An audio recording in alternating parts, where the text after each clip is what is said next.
हाँ है Is it so? क्या क्या तो मैं तो यही बोलना चाहूंगी कि मोदी से बड़ा दुनिया में कोई नहीं है।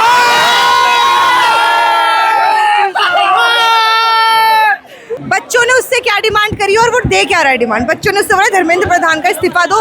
वो तो अपनी दुनिया में ही गुम है, सुबह सो के उठ रहा है, वीडियो बना के डाल रहा है कि नहीं मैं ये करूंगा वो करूंगा। उसकी बात ही समझ नहीं आ रही कि वो बोल क्या रहा है। वो टॉफी खिला रहा है, वो टॉफी खिला रहा है, पता नहीं कौन सी अकाउंटेबिलिटी कर रहा है। यूज नहीं करा होगा ना। मैं मेलोडी भाभी के लिए बोलूंगी, आपसे हाथ जोड़ के विनती है, मोदी जी को थोड़ा सा प्यार से वीडियो कॉल करके समझाओ कि प्लीज बच्चों को थोड़ा देख ले। बच्चे रोड पे फुटपाथ पे लेटे हैं तो उसको थोड़ा प्यार दो, उसको थोड़ा समझाओ प्यार से। बाबू मान जाओ, बाबू मान जाओ। और प्लीज आप इस बार उसे मेलोडी भिजवाओ अपनी तरफ से, जिससे उसका मन थोड़ा और अच्छा। लेकिन यही बोल सकते हैं, अगर उसका ब्रेकअप होगा तो फिर बच्चे उसे मनाएंगे, उसकी भाभी को। लेकिन अगर सरकार जिन लोगों ने उसे चुन के भेजा है, जब आप हर बार एग्जिट पोल में ये डाटा दिखाते हैं कि पिछली बार कांग्रेस को 12% ने वोट दिया था, इस बार और कम हो गए, बीजेपी के वोटर बढ़ते जा रहे हैं, तो बीजेपी को भी ऐसा काम करना होगा कि उसके वोटर उसके वोटर से वोट करते रहें। मोदी कोई देवता नहीं है कि कोई उसे वोट करता रहेगा। मोदी कोई भगवान नहीं है। इस बार मोदी का पत्ता साफ है, जिस तरीके से प्रोटेस्ट चल रहा है ना, इस बार मोदी का पत्ता साफ है। कुछ भी हुआ हो, लेकिन लड़कियों पे लाठी नहीं चलनी चाहिए थी, वो भी मेल कांस्टेबल के द्वारा और इन सब के द्वारा। और धर्मेंद्र जी का जो मेन रीजन है ना नहीं देने का रिजाइन, मुझे ऐसा लगता है कि जैसे एप्स्टाइन फाइल हुई थी ना यूएसए में, इनके पास इनके धर्मेंद्र प्रधान के पास सारी की सारी एप्स्टाइन फाइल है इनके पास। पहले मोदी को बोलो कि मानसी सोनी के साथ अपनी जो फाइलें बंद करवा रखी है वो खुलवाए पहले, और आईपीएस अभिजीत दास के साथ जो फाइलें बंद करवा रखी हैं उसको क्यों बंद करवाया था? संजीव मुखिया को छोड़ दिया, उस पर जवाब दे बैठ के। वीडियो बनाने से कुछ नहीं होगा, वीडियो तो देश का युवा भी बना रहा है। हजार मुद्दे हैं, कोई एक अकेला ये मुद्दा नहीं है, इसलिए अब तो ये प्रोटेस्ट चलता ही जाएगा। ये 1 नहीं 2 साल नहीं 4 साल और चलेगा। हम सब यही है, फैक्ट्री लगानी पड़ेगी, सारी फाइल भर जाएगी। हम कहीं नहीं जाने वाले, हम यही है। मोदी है तो यही है। आप मेरे को ये बताओ, ऐसा कौन सा राज्य है जिसमें प्रोटेस्ट नहीं चल रहा है? मध्य प्रदेश में केन में जो ट्राइबल एरिया है वहाँ पे भी चल रहा है। बिहारियों ने करा, बिहारियों सबसे शानदार। बीजेपी एक ऐसी पार्टी है जिसमें कि रेप करके भी पद मिल जावे, वो तो है। और ऐसी वॉशिंग मशीन है जो सारा सब कुछ धुल जा। हमारे यहाँ कपड़े घर नहीं धुलते। और क्या क्या पोल बताए बीजेपी वाले? नहीं धुल जा वहाँ पे। बीजेपी की औकात तो बिहारियों ने दिखाई है, एक बिहारी 100 पे भारी। अखिलेश यादव ने नहीं दिखाई, अखिलेश यादव ने नहीं दिखाई। ये खुद बिहारी है। बिहार में हमारे गर्व है कि हम बिहारी हैं और बिहारियों हम बहुत सपोर्ट लेकिन दीदी आपकी जो दुपट्टा है भाजपा वाला नहीं भाजपा से नहीं है, भाजपा से नहीं है। नहीं भाजपा वालों ने कभी छोड़ दिया हो? नहीं हम नहीं कितना किसी नहीं, आजकल क्या है ना कि भारतीय जनता पार्टी के जो पदाधिकारी वो भी नाराज हैं तो छोड़ के, क्योंकि उनके बच्चों पे लाठीचार्ज की है। तो नाराज तो होना ही तो आप तो नाराज होके नहीं आ गए ना? नहीं हम तो खुशी से आए हैं ना। और भाजपा से ही नहीं हम खुशी से इसलिए आए हैं ना, जो लाठी चार्ज करेंगे तो हम अपनी बातें रखेंगे, तो उनको तो कुछ गुस्सा आना रहा है, हमें तो बहुत गुस्सा आ रहा है। अपने बच्चों को सर फोड़वा रहे हैं, बच्चों का पैर तोड़वा रहे हैं, सब कुछ हो। आपके साथ कौन कौन आया है? हमारे बच्चे हैं, 3 बच्चे हैं, सब पढ़ने वाले बच्चे हैं, मगर इनको यहाँ पे कुछ नहीं मिलने वाले हैं। हाँ बेटी है, ये तो पोल खोलने वाली है भाजपा की। हाँ तो बिल्कुल खोलेंगी। आपके पास भी है कुछ? अभी बना रहे हो, मतलब दीदी से सीख रहे हो? मेरे से सीखो कुछ। और क्या क्या पता है भाजपा के बारे में?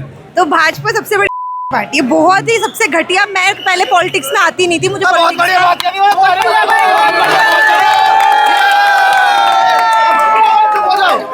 यार मेरी बात सुनो सब। कोई बात नहीं, शर्माओ मत आप बोलो, खुल के बोलो।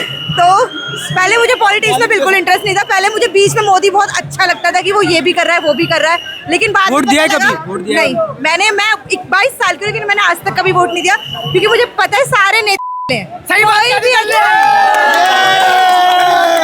लाओ ये फ्रूटी हमें दे दो, पकड़ो दो। बोल, आप बोलो। सारे नेता। केजरीवाल भी एक नंबर का निकला, उसने भी अपने टाइम पे कुछ नहीं करा, सिर्फ अपना घर भरा। उसने भी बच्चों के साथ बहुत खिलवाड़ करा रोड पे, उसके टाइम पे ही प्रोटेस्ट हुआ है बहुत ज्यादा। मोदी भी ऐसा ही है, मोदी तो सबसे बड़ा। किसे रखती हो आप चूतिया पे में नेता को? मोदी दूसरे नंबर पे इसी बात लो, पहले फ्रूट ही पियो। हाँ, पहले फ्रूट भैया, रुक जाओ, फ्रूट ही नहीं, मैं नहीं पी रही, मुझे अभी बात करनी है अपने दिल की। अच्छा। मैं आज स्पेशली 20 किलोमीटर से आई हूँ अपने दिल की बात करने। कहाँ से आए हो? मैं साकेत से आई हूँ, साउथ दिल्ली से। तो जब मैं आई थी 20 तारीख को, तो मेरे सामने ही यहाँ पे, उसके पास पत्नी नहीं है ना, इसलिए सब दुनिया से करता है। तो भाभी आपने बोला तो है अभी मेलोडी को। मैं ये नहीं, वो तो ऐसे उसकी टाइम पास है, वो उसका फेयर चल रहा है। अगर उसके पास पत्नी होती तो वो दुनिया से क्यों मन की बात करता, उससे मन की बात करता ना। तो मैं यही बोलूंगी कि मोदी से बड़ा तो आदमी कोई नहीं है। वो बच्चों की सुनी ना, मैं अभी आई हूँ, पूरे रास्ते बच्चे फुटपाथ पे बैठे हैं, सो रहे हैं। कहाँ से बच्चे आ रहे हैं मेरे सामने। 20 तारीख को एक बच्चे के पुलिस वाले ने इतनी जोर की सिर पे मारा, उसके पूरा खून। फूड डिलीवरी बंद कर दी यहाँ पे, खाने के लिए उनको मना कर रहे हैं। मतलब मर जाए क्या बच्चे, इतनी दूर दूर से आए हैं। और ऐसे बच्चे अपने 4-4 साल 5-5 साल पढ़ाइयाँ करते हैं।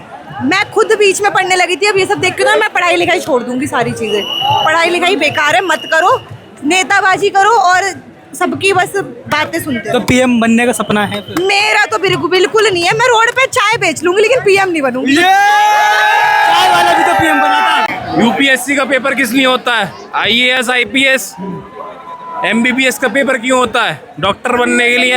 इन एमपी एमएलए को भी एक पेपर होना चाहिए। इनका पेपर फिर हम लीक करेंगे। इनकी एलिजिबिलिटी क्या होती है? इनकी एलिजिबिलिटी टेस्ट हम क्लियर करेंगे, क्या होना चाहिए। सबका टेस्ट लिया जाता है। आपको डॉक्टर बनना है, इंजीनियर बनना है, सबका यूनिवर्सिटी का इंटरेस्ट लिया जाता है। पर इन एमपी एमएलए का टेस्ट क्यों नहीं लिया जाता? ये अनपढ़ देश कैसे चलाएंगे ये बताओ। पढ़े लिख के सड़कों को घूमेंगे, अनपढ़ देश चलाएंगे? आप खुद बताइए। अभी आपकी बात को बड़ी करता हूँ, अभी अगले साल उत्तर प्रदेश में विधानसभा चुनाव है जी। उसको लेकर अखिलेश यादव ने एक घोषणा पत्र जारी किया है और युवाओं से सवाल पूछा है कि हम इस घोषणा पत्र में क्या शामिल करें जो युवाओं को फायदा हो। तो आप अखिलेश यादव से बोलना चाहोगे कि आप इस घोषणा पत्र में ये भी शामिल करो कि आने वाले एमपी एमएलए इलेक्शन के माध्यम से नहीं, एग्जाम के माध्यम से हो? बिल्कुल कहना चाहेंगे, अखिलेश यादव से नहीं, सारी पार्टियों से कहना चाहेंगे। आपकी नॉर्थ, ईस्ट, वेस्ट, साउथ जितनी भी पार्टी हैं सबसे कहना चाहिए। आप खुद सोचिए, लॉजिकल क्वेश्चन है ये। आप इतने एग्जाम ले रहे हो, एंट्रेंस एग्जाम ले रहे हो, हर चीज़ का एग्जाम हो रहा है अब, ठीक है। अब CUET भी आ गया यूनिवर्सिटी सेलेक्ट करने के लिए, पर एमपी एमएलए का कोई एग्जाम नहीं है। इसके लिए तो एजुकेशन इज मस्ट यार। लेकिन तमाम जब इलेक्शन होते हैं तो देश ही तो चुनता है एमपी एमएलए को भी। देश चुनता, अब देश क्या करे बताइए। अब एक बात बताइए, वोटिंग की उम्र कितनी है? 18 साल है ना। वोटिंग का क्राइटेरिया क्या है? एक आदमी जिसने PhD कर रखी है, एक रिक्शे वाला, दोनों का लेवल बराबर है ना। भारत में नागरिकता किससे प्रूव होती है? भारत में नागरिकता प्रूव होती है पासपोर्ट से, दूसरी प्रूव होती है वोटर आई कार्ड से। वोटर आई कार्ड में कभी भी किसी वोटर की एलिजिबिलिटी नहीं है।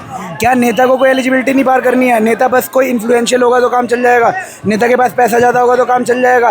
कल TMC का एक सांसद, मित्रा नाम है उसका, मित्रा, उसकी बेटी, दोनों बेटे और बीवी दोनों पे ED का केस चला। उसने आज BJP ज्वाइन कर ली, उसका सारा केस खत्म हो गया, वो बाकी सांसदों में था। तो क्या BJP कोई ड्राई क्लीनिंग की मशीन है क्या? या मोदी खुद कोई ड्राई क्लीनिंग की मशीन है?